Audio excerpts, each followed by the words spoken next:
Hey guys, welcome back to Business Statistics. We're going to cover, we're going to start modules 4 and 5, discrete and continuous random variables in this video. We're going to go ahead and start with a combination of section 4.1, 4.2, and 5.1. The reason that we cover modules 4 and 5 together is kind of non-standard. I would say among the people at the University of Akron, I'm the only one that's kind of been doing that. At least I think that's the case. But I just think it makes more sense to learn them together because they're just all of the random variables that we're working with. And I think being able to learn the discrete and continuous at the same time kind of gives you a sense of their difference. So as opposed to starting the discrete first, going through all those, and then doing the continuous, you kind of lose the sense of why they're different. They just feel like two separate chapters to you. Doing it this way, you kind of learn to differentiate between the two, and I just think it's better. This video is going to cover mainly a bunch of definitions and then some problems at the end for just like general discrete and general continuous, okay? So 4.1, 4.2, and 5.1, probability distributions for discrete random variables and continuous random variables. We're going to talk about the differences between the two. We're going to talk about the simplest forms of each one of those, and hopefully you learn a lot. So if you wanted to go ahead and print out your companion worksheet, that would probably be helpful. So you can go ahead and pause the video now and print it out if you haven't already done so. Another thing that you'll want to print out is the statistical tables, which can be found on Brightspace by doing this. Logged into Brightspace, we're on the front page here, and you would, let me show you here, you would scroll up to course materials, go to course content, and then we would scroll all the way down to resources. And then in resources, we have the probability tables. So you can find them here. Yeah, I guess you don't need to print these out, but you should have them on hand. It might make sense for you to download them. In this video, we're going to be working with mainly, well, actually, in this video, I'm not sure we're going to work with any, in this video, we're not going to work with any of this yet. In the next video, we're going to work with the binomial table. And the following video, we'll work with the Poisson table. And then the table after that, we will work with the normal curve table. Cumulative areas under the standard normal curve. But it is a lot of pages to print out, and so I wouldn't print it out, but I would definitely have it open while you're working on this. Okay, so let me pull that away. But yeah, so definitely go ahead and download that, or at least reference it while you're working, and we'll go ahead and get started on the definitions. Okay, so you should have the blank kind of companion worksheet in front of you. We're just going to run through these definitions, kind of give you a sense of what's going on here. So if you wanted to write along, that would be helpful. So a discrete random variable is just is a variable that can only assume a countable number of values. Okay, so we're going to have a discrete random variable and a continuous random variable. It just means that when you have outcomes in an experiment for a discrete one, they're countable. That doesn't mean that they have to be finite. It just means that they have to be countable. Okay, so countable is going to be like the number of cars that come through a drive-through, right? So you couldn't have, if I asked you, well, what's the number of cars that come through the McDonald's drive-through during a normal rush hour? So during, between 5 to 6. Okay, that can't be a decimal number because you can't have half of a car. Right? On average, you could have half of a car, right? Like if you're talking about the mean of something, or if you're talking about the standard deviation, you could have a decimal. But discrete, the outcomes of the experiment are going to be countable values. So they're all going to be integer values, okay? Or non-negative whole numbers, okay? So countable, but not necessarily finite. So it could go infinitely big, but they just have to be countable, okay? I'll go ahead and talk about the continuous just to kind of juxtapose what I just talked about. I don't know if that's the right word, but let's pretend it is. Makes me sound smart. So there you go. Continuous random variable is a variable usually resulting from measuring something like distance, weight, length of time, volume, or some other similar quantity. So that's the exact opposite from what we just talked about. So discrete has to be countable, and continuous is not countable, right? So like theoretically, if you're measuring time, you could take that out to like an infinite number of decimal points, right? You don't have to measure in just seconds or in just minutes. You could measure in, millionths of seconds or, furthermore. And we're going to see a little bit how this starts affecting. So, and then we'll just talk about this way to determine if something is unusual or not. This is sort of a general thing that they kind of wanted to throw in there, but I think you'll see this a lot in your worksheets and whatnot. It's if an observation is outside of the plus or minus 2 standard deviations away from the mean. Okay. Again, I know all this stuff is in your PowerPoint slides. It's in your notes already, but I just wanted to reiterate it. Note that the things that I cover in these videos, the things that are on these companion worksheets, pretty good call that they might be on the test, right? These concepts that I'm specifically covering, probably a good idea to be aware of those in terms of what's going to be on the test. And like I said, we're going to, I generally want to give you a sense of how I ask questions for testing with the stuff that we're going to regularly do. So that's this. That's going to be these companion worksheets. It's going to be these walkthroughs. Okay. So all right. So differences between discrete and continuous. A discrete random variable takes on a specific value, which we talked about. But because a continuous random variable has an infinite number of possible values in a particular range, we do not typically discuss the probability that a continuous random variable takes on a specific value, right? So in the example that I just gave about cars going through a drive-through, that's discrete, okay? So we could ask the question, okay, well, what's the likelihood that exactly 5 cars come through the McDonald's drive-through during rush hour, okay? So that's the case, right? But in a continuous sense, okay, and say we were measuring time, okay, we couldn't measure the time of something taking a particular specific amount of time down to the last decimal, because by the nature of like the way that we're counting, we don't have like a specific number there. So like, that you'd be asking a question like, well, how long between cars that arrive at a McDonald's, okay? Well, that number could be 5 minutes and 36 seconds, 0.28345765. So basically, you get on down the line, and because there's an infinite number of digits, we don't measure probabilities for exact numbers. We measure probabilities over a range. So we would say, well, what's the probability that a car arrives between 5 minutes and 10 minutes? Okay, so you're evaluating probability over a range as opposed to on a specific set. So that's the big difference. Discrete, you evaluate specific instances, specific occurrences that occur on whole numbers. Continuous, you evaluate over a range. Okay. All right, so probability distribution of a discrete random variable. This just lists all the possible outcomes for the experiment and then the corresponding probabilities for those outcomes. Okay.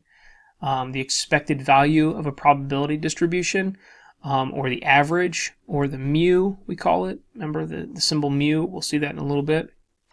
So it could be mu, it could be noted as E of x, or the expected value of x. And this is just equal to the summation from I equal 1, meaning the first iteration, from I equal 1 all the way up to k being the number of outcomes in the experiment, of x sub I, which is the specific x value, times the probability of that specific x value. Okay, the variance and the standard deviation are these following formulas. Okay, so let's just look at the variance formula, because the standard deviation, as always, as with anything, the standard deviation is just going to be the square root of the variance. So if you notice the similarities between these formulas, the standard deviation is just the square root of all that stuff. Okay, so here I'm going to explain this formula a little bit. because I want to make something clear that I'm not sure is clear to the eye just by looking at it. But so first of all, this computation of variance here is super similar to the expected value computation. So the one that we just talked about is basically you're going to just be summing up all of the x's times their probability. So all of the outcomes times their associated probabilities. And we're going to do a problem on this and see how to do it. So don't worry if you know, like, given my explanation, it's still a little bit fuzzy. Like, we're going to go down, we're going to do a problem, and then we're going to come back to it, okay? So that'll be that. But the thing I want to note about this variance is that the formula is very similar. So decide, just kind of train your eye to not look at this minus mu squared, right? So mu is our expected value, right? So mu squared. Maybe I could write that in. Let's do that. We'll go ahead and make a change on the fly. Okay, we'll say mu is equal to expected value of x is equal to that. Just to reiterate the fact that, like, we know how to calculate mu. Mu is something that we know, we've worked with in the past. We did it in descriptive statistics in chapter 2. That's a concept that we're aware of. That's like a population mean, right? Or in this instance, it's a distribution mean. Okay. So mu is equal to expected value x, which is equal to this big formula. So great. So now how do we calculate the variance? So completely ignore this mu squared for a second, this minus mu squared, okay? And just look at the summation of portion. Well, you'll notice that that summation of portion is the exact same thing that we have up top, okay? Except that the x's are squared, okay? And so then computationally, it's going to be really similar, right? So we're just going to, as we sum these things up, as we sum these x's and probabilities multiplied together up, rather than just using x, we're going to be squaring x and using it. And so then we do that whole thing, all right? So what is in the summation are these x and these p's, right? So our outcomes and our probabilities. And then after we've done the whole sum is when we minus off the mu squared. So this mu squared, this minus mu squared, is not inside the summation, okay? It's after we've done the whole summation. Then we minus off the mu squared. I get that this is not that intuitive. It's not that intuitive to me, to be honest with you, but it is a formula, and we just need to know how to do it computationally. This class is not going to worry about the theory behind why this stuff is the way that it is. This class is more about, we have these sort of tools. We want to acquire these in our tool set computationally, at least for this chapter. We want to be able to use it, and we want to be able to calculate it, okay? So that's that. So we'll get on. Probability density function of a continuous variable. The probability for the random variable is defined as the area under the curve between any two specific points. So with a discrete random variable or discrete probability distribution, we have a bunch of x values listed out and then a bunch of associated probabilities listed out. And we'll see that here in a second. Okay. And with the continuous, we generally are going to have like some sort of a function that represents our probability distribution, and there's going to be a curve associated with that function. So there's going to be a graph, a drawing, okay? And the area under that curve is going to be equal to exactly 1, okay? The number 1. And so then that's to represent that any value of area under that curve is going to be between 0 and 1. Okay, to represent the probability of any event being between 0 and 1. Okay, so I'll give you some just kind of real-world examples of both of these, then we'll get on to our first example. Discrete, the number of business majors in the senior class at a university, the number of milk cartons purchased by customers on a certain day at a grocery store, the number of color televisions per household recorded during the latest census, and the number of accidents occurring at a busy intersection in a city, right? So these are all going to be whole numbers. These are all going to be positive whole numbers. You can't have an accident and a half occur today. Like, it just doesn't make sense, right? You can have one accident, or you can have two accidents, or whatever it is, but you can't be a decimal. Okay, then continuous long-distance telephone bills for customers of a local telephone company in a month, right? So if we can assume that decimal-wise, we can kind of take dollars to, any number of decimals, we can kind of assume that that's continuous.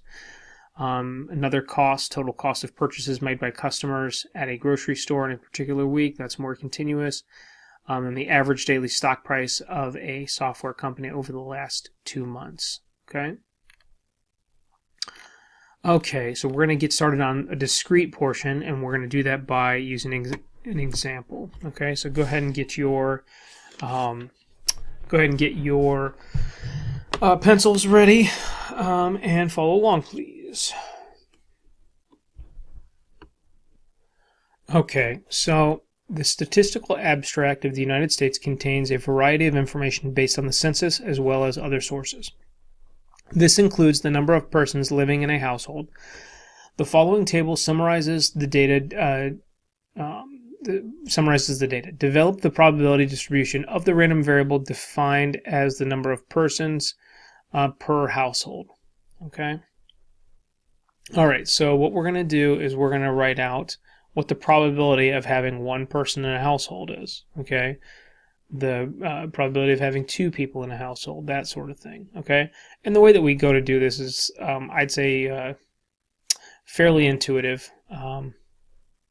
So all we're going to do in order to figure out P of X equal 1, okay, is just the frequency of X over the total,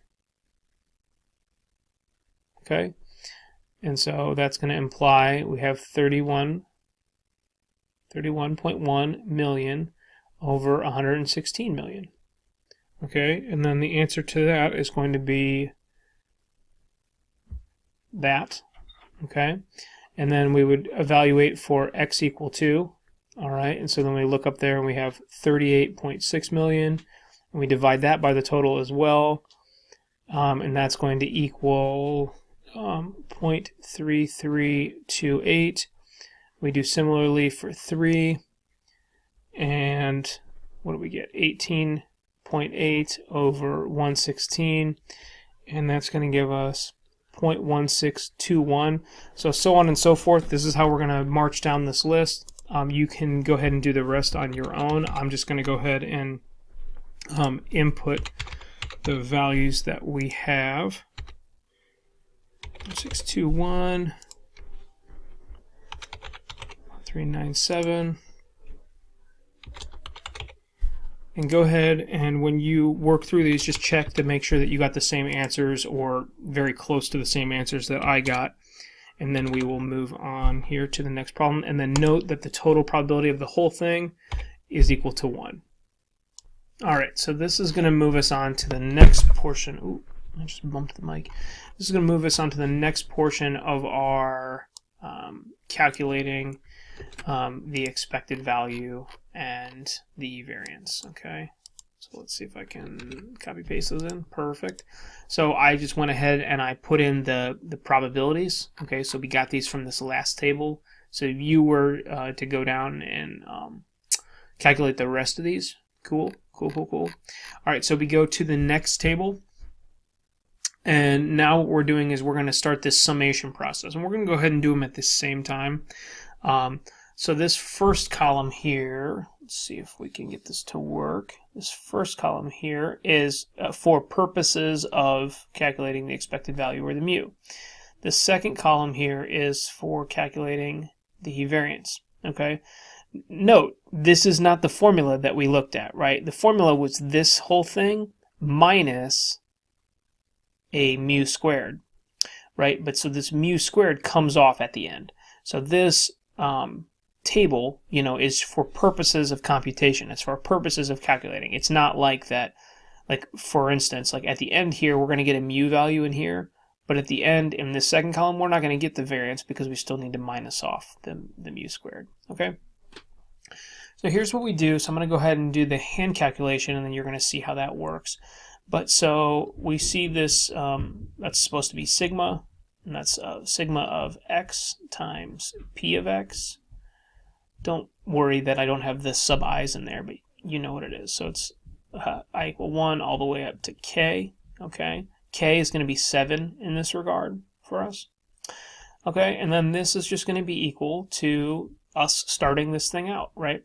So what we're going to do is we're going to say, okay, well, what is our first x value? Well, our first x value is 1, right? See 1 up there in the corner. So 1 times the probability of 1, 0.2681. Plus, because of the summation nature of this, the next x value, 2 times its probability, 0.3328. Okay, plus 3 times 0.1621. Continue on, plus 4 times 0.1397, plus 5 times 0.0621, plus, I put an equal sign, plus 6 times 0.0233, and let's move this down, plus 7 times 0.0121. Okay, we're just going to treat this 7 or more as 7. I think there was an error when the problem was written, so we're just going to treat it as 7. And so then this is this, and so then we would go ahead and we would just sum up this whole thing, and we're eventually going to get 2.514. Okay, so what happens is, the reason we have this table, so this is like the whole big calculation, like we could do that, all right? We could also do our variance calculation just like that, but this table just makes it a little bit more kind of easy to deal with. So I'm going to be taking this term by term, right? So like this term, 1 times 0.2681, I'm just going to put it in this cell here. And then 2 times 0.3328, I'm just going to put that in this cell. So I'm just going to calculate those out. And then you'll see that they'll sum to the right number. So 0.2681, sorry for the birds in the background, 0.6656, 0.4863, 0.5588, 0.3105, 0.3198, 0.0847. And it's all going to sum to 2.514. And actually, I am going to go ahead and pause the video and pick up on this later because this bird is not seemingly going to quit. So I'll go ahead and pick up. It won't feel like a break it all to you, but hopefully the bird will not be talking. All right. I'll see you in a second.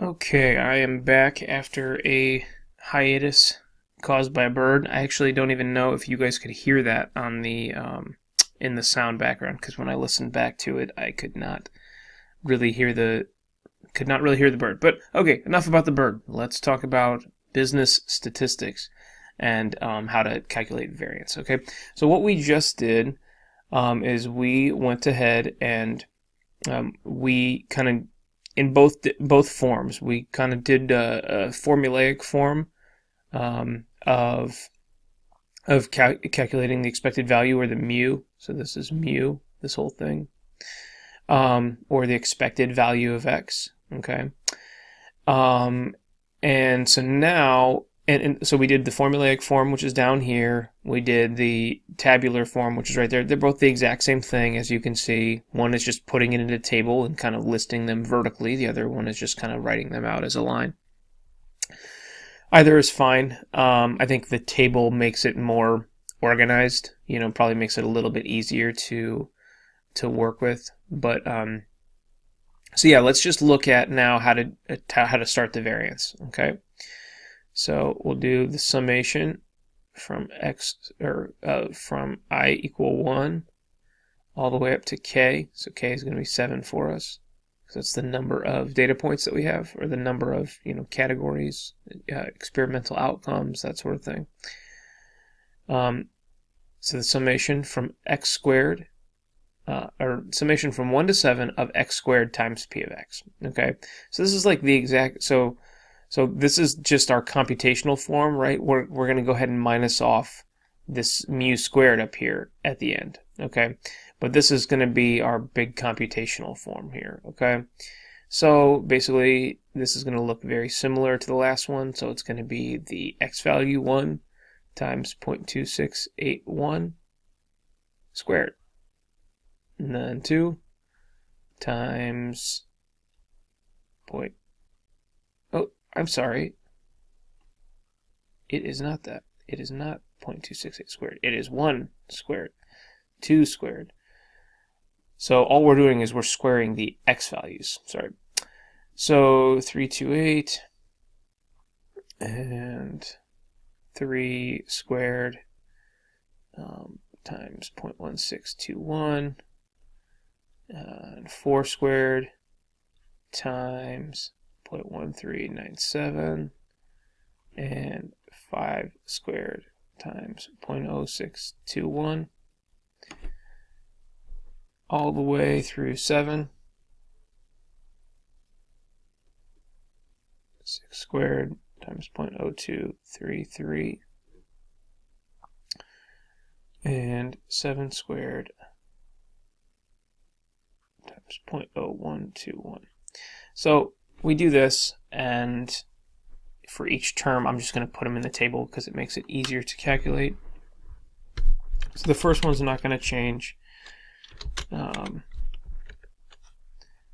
And the second one is going to be 4 times the first one. So it's going to be 1.3312 and 1.4589, 2.2352, 1.5525, 0.8388, 0.5929, and that all sums to 8.2776. Okay, so this right here is not our mu squared. This is the computation for our mu squared, okay? So I will just go ahead and reiterate that. So this is computation. Okay, so in order for us to find what for our sigma squared, for our variance, so our variance, our mu squared, is going to be equal to now this 8.2776 minus mu squared. Okay, so what is mu? Well, we calculated mu. It's 2.514. 2.514 squared, which is equal to 8.2776 minus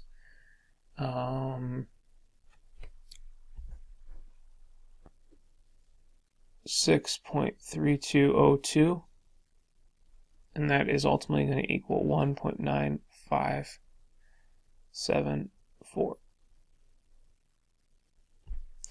1.9574 is ultimately going to be our sigma squared in this problem. Okay, so that is the big computation for sigma squared. Okay, and now in order to calculate the standard deviation, we just take the square root of 1.9574. Okay, so you can do that on your own. So you just take 1.9574 and hit the square root button in your calculator. Okay. Here's something that we could do. Let's go ahead and do something fun. I'm going to show you some different ways. Actually, you know what? No. I'll put a supplemental video out to show the Excel. I had talked to some students yesterday from a different class, and one of the things that they thought that they could really benefit from was just some extra use in Excel. So I know some of these mathematical functions, or just even some of the things that we do in Excel, aren't obvious, or maybe you did not learn in your spreadsheeting class. So maybe what I'll do is I'll go ahead and make a video that just highlights some of these things that we cover in this chapter using Excel. So it'll be a lot less explanatory from the sense of like concepts like I'm doing now, so I'm not going to run through the computation in this and that. So you'd have to watch this video to understand that. But what I will do is I'll just show you like, oh, here's how you do it in Excel, that sort of thing. So yeah, so we'll run through that. I'll show you how to kind of manually calculate these things in Excel. I'll show you how to functionally calculate these things in Excel, meaning like using like an Excel in-cell function.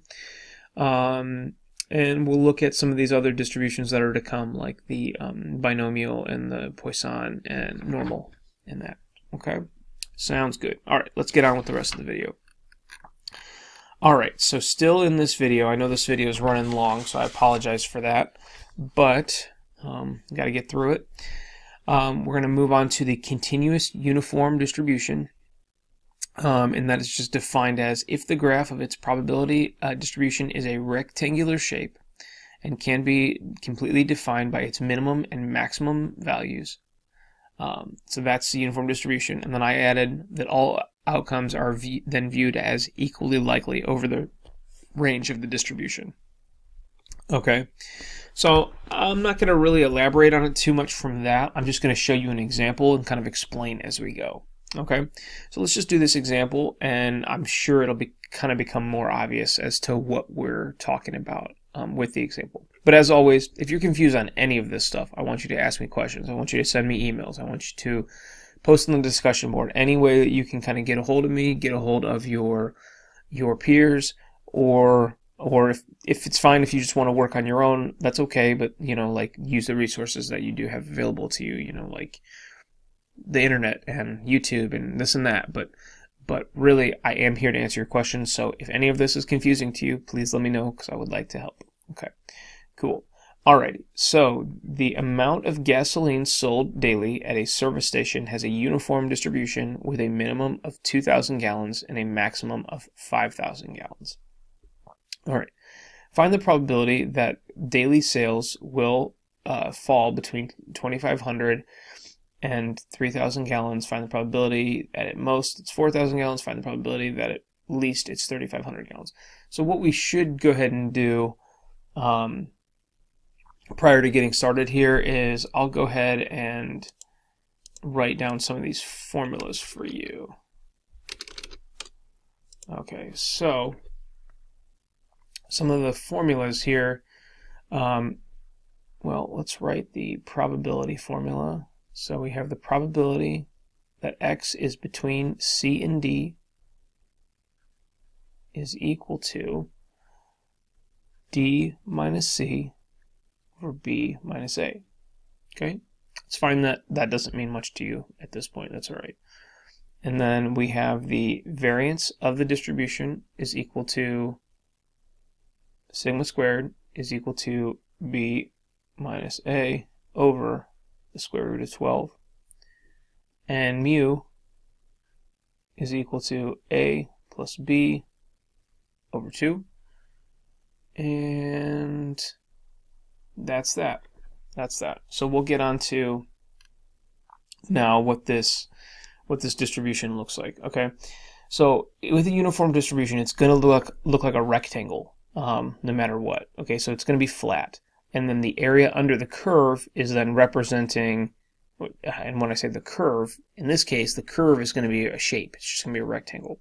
So the area under the curve is going to represent the probability of all events of the whole sample space. So we're just going to go ahead and make it the XY plane here. So XY, you don't even really have to label it X and Y. And then the minimum that could happen is 2,000. Okay, and the maximum that could happen is 5,000. All right, and so then thus we want to know, well, what's the height of our graph here?